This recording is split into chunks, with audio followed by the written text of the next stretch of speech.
বেপরোয়া একটি লরির ধাক্কায় মৃত্যু হলো 5 জনের, জখম হলেন আরও 5 জন। মর্মান্তিক এই পথ দুর্ঘটনাটি ঘটেছে পুরুলিয়ার নিতুড়িয়া থানার ভামুরিয়া এলাকায়। ঘটনার পর থেকে রাজ্য সড়ক অবরোধ করে বিক্ষোভ দেখান এলাকার বাসিন্দারা। পরিস্থিতি নিয়ন্ত্রণে আনে পুলিশ।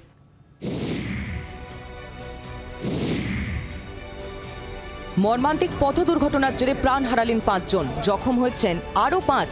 ঘটনাটি ঘটেছে পুরুলিয়ার নিতুড়িয়া থানা এলাকার পুরুলিয়া বরাকর রাজ্য সড়কের ভামুরিয়া এলাকায়। স্থানীয় পুলিশ সূত্রে জানা গিয়েছে, শুক্রবার রাতে একটি লরি পুরুলিয়া থেকে বরাকরের দিকে যাচ্ছিল। নিয়ন্ত্রণ হারিয়ে প্রথম একটি যাত্রী বোঝাই টোটোকে ধাক্কা মারে লরিটি। তারপর একটি মোটরসাইকেল ও পথচারীদেরও ধাক্কা মারে বলে অভিযোগ। হাসপাতালে নিয়ে যাওয়া হলে চিকিৎসকরা 5 জনকে মৃত বলে ঘোষণা করেন।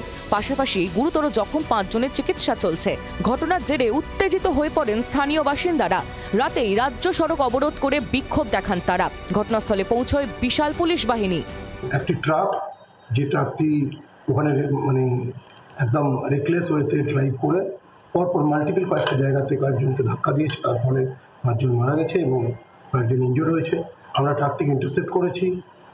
ঘটনার খবর পাওয়া মাত্র আমাদের যে একটি গাড়ি ওখানে ছিল সেটা ওকে চেস করে যাই এবং আমাদের সামনে যে নাকা ছিল দিশেরগড় ঘাটে, সেখানে একটা ট্রাকটা ইন্টারসেপ্টেড হয়।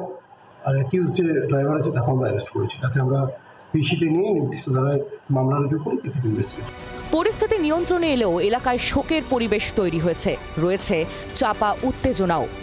পুরুলিয়া থেকে মনোরঞ্জন মিশ্রের রিপোর্ট, জি 24 ঘন্টা। বাংলার আওয়াজ, বাঙালির আবেগ, জি 24 ঘন্টা।